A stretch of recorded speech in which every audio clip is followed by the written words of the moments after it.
Good morning and welcome to Our Issues Milwaukee. I'm your host, Andrea Williams. This morning, we'll continue our focus on Wisconsin's general election that's coming up on Tuesday, April 6th.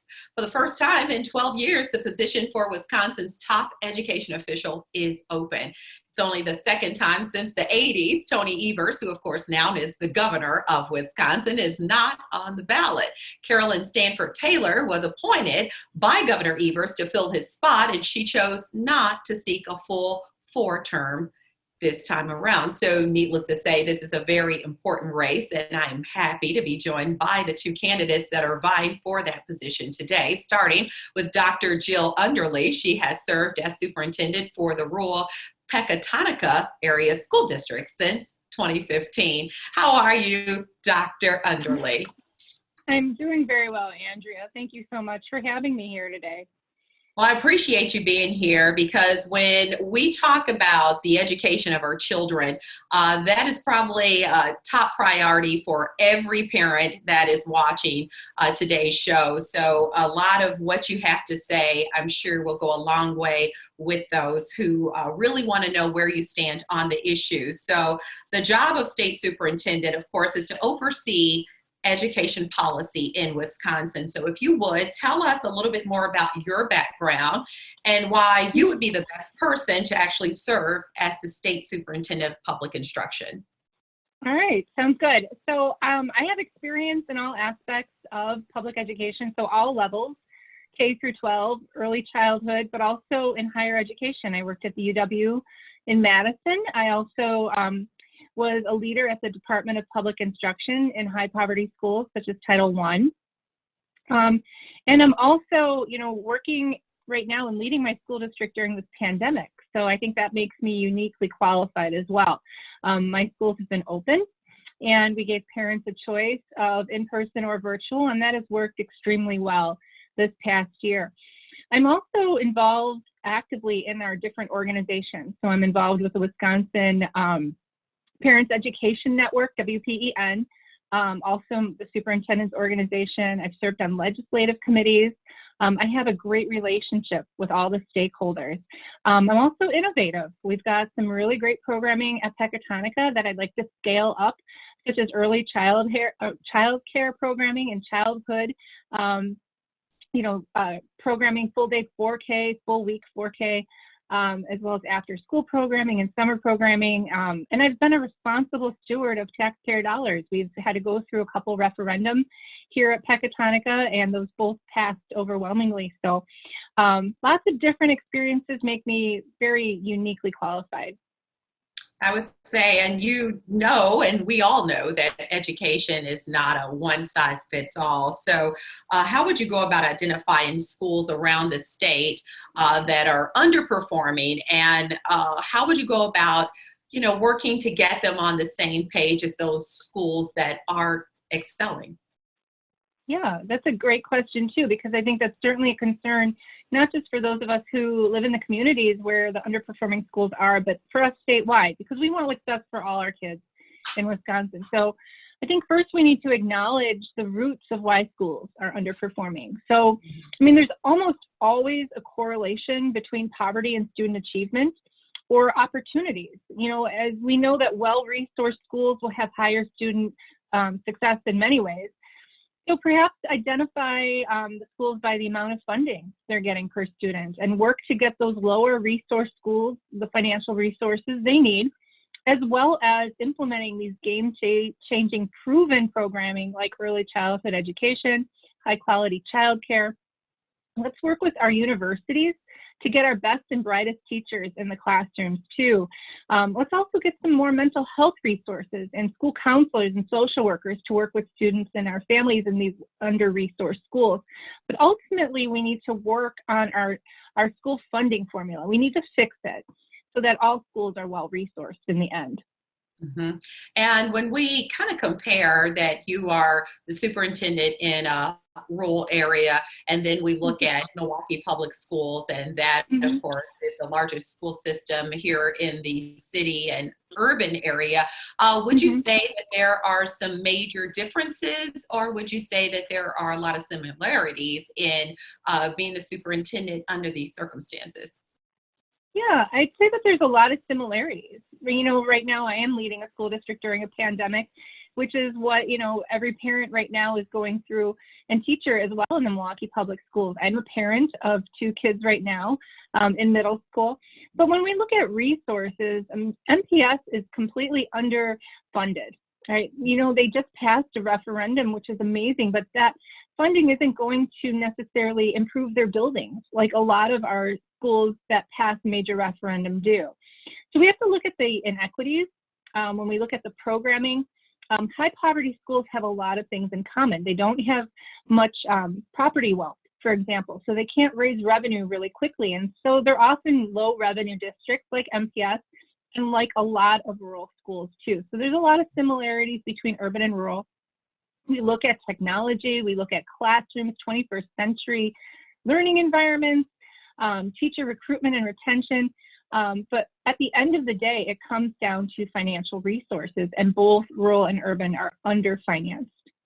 All right, thank you for answering that. And it's hard to get around the topic of education without talking about the pandemic. So we know it has affected our children. And I'm wondering, what is your vision to help kids get back in the classroom? I think it feels like right now that we're turning the corner and we're getting one step closer to kids being able to all go back and get that in-person learning. But there's a lot of concern that the online learning has kind of put some kids back just a little bit. So how do you bring them up to speed and kind of get them back into the groove of things, so to speak?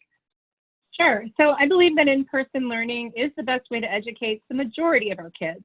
And it's best certainly for our workforce and our economy. But Andrea, you mentioned the fact that it's not working right now virtually for some kids that in-person was successful, but conversely, virtual learning is working for kids who are not successful in the in-person environment too. So it's kind of a both and at this point. So how do we move forward to make sure that all kids are served post-pandemic? So that might mean, making sure that we have structures in place to continue some aspects of virtual learning for kids. But we also know that, we have found that when we look at what we've learned, certainly March 2021 is different than March 2020 was. And we are in an optimistic place. We are, getting our staff vaccinated, which is one of the first ways that we can make sure that we can reopen our buildings for in-person learning. And we need to make sure that the DPI provides guidance, so once the kids are back in school. And some of the things I need to mention, Pecatonica has been open. Our buildings have been open since September. And so I think that, is worth acknowledging, but we were able to do so safely without the teachers being vaccinated quite yet. So we made sure we had physical distancing, and we were doing good hand washing and other hygiene and wearing masks. But we also had to invest in additional personnel. We needed more personnel in custodial and school nursing and in food service, and we were able to do that. And I have to acknowledge that not every school can. So even though we're not as well resourced as others, we were still able to pull it off, but the DPI needs to provide resources and guidance to all schools so that they can reopen. Certainly internet and high-speed internet and access and affordability is important. Mental health, when the kids come back into the buildings, we need to address the anxiety that the pandemic has caused our kids. But as far as catching kids up, I've talked to parents, and a lot of parents don't want to do summer programming. They want to take their kids and maybe go visit grandparents who are just vaccinated.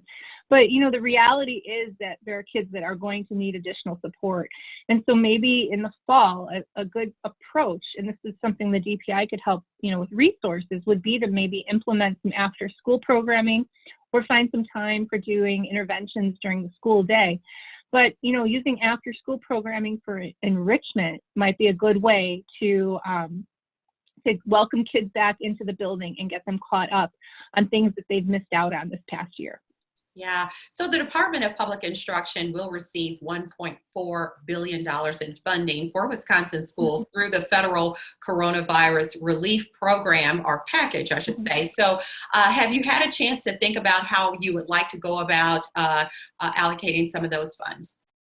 Yeah, I do actually. I think it's important that we do look at our mental health in our schools and allocate that money to get more counselors so that maybe we're, at the ratio, which is recommended for one counselor for every 250 kids. Right now, we know that most schools are unable to meet that. So getting school counselors in, school social workers, but also looking at the enrichment pieces too, maybe additional staff so that our teachers do not have to, work extended days or extended contracts. If we can get additional staff and use the dollars to pay for that for the after school programming. Certainly looking at extending the school year. We could start school earlier. I know that Governor Evers has proposed that idea. Right now, state statute says that we can't start before September 1st. So in that case, letting the local school boards make those decisions too on how to use those funds may be beneficial too.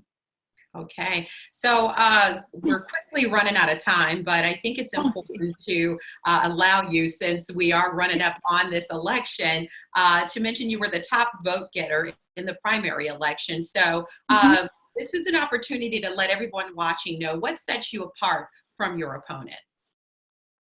Yeah, I think, as I mentioned earlier in my introduction to everybody, that I have over 20 years, closer to 25 years in every facet of public education, including a teacher, as a social studies teacher. I'm also parents of kids in public schools presently in middle school, and I have a child on the autism spectrum. This experience of being a parent, but also running a school during the pandemic, and then all my different experiences, throughout my career have given me this global perspective on our public education system, not just as an employee, but also as a leader and a parent. And at the end of the day, I think it's also worth noting that I'm unapologetically 100% pro-public school. I want to make sure that our public dollars stay in our public schools because I feel that that's the most transparent way to be responsible to our taxpayers too. Yeah, and as we wrap up, I think that what's really important to a lot of people when I hear them talk about their child's education is ensuring that they have equal education as the schools. You just said unapologetically for the public school system, but when in comparison to maybe some of the suburban schools, there is a little bit of a imbalance. So as we wrap up, talk about being able to effectively offer an equal opportunity to public school students. Yeah, I think that's the most important aspect of why I'm running, to be honest, Andrea.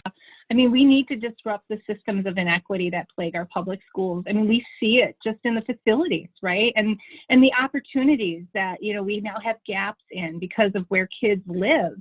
It shouldn't matter what your zip code is. It shouldn't matter who your parents are. You should still have the same access to the best public education. And so, again, we need to disrupt these systems that are in place, and that's what my entire platform aims to do, not just with revision of the funding formula and making sure that we're getting the funding to the kids that need it the most, but also looking at our facilities, looking at our programming, like early childhood programming, looking at how we can pay teachers better and recruit and retain the best and the brightest, but then also addressing the needs that the pandemic has caused, like the mental health of our kids and our staff too. Yeah, and also that digital divide. So that's a whole nother conversation. So I thank you so much for your time today, and I wish you all the best in the upcoming election. Thank you so much for the opportunity. It was a pleasure speaking with you. Thank you. Dr. Jill Underly is a candidate for state school superintendent. Keep in mind the general election, it's coming up on Tuesday, April 6th, and you can find out more about Dr. Underly by visiting her website at underly4wi.com. When we return to Our Issues Milwaukee, we'll meet Dr. Underly's opponent for state school superintendent, Dr. Deborah Kerr, and we'll do that right after this.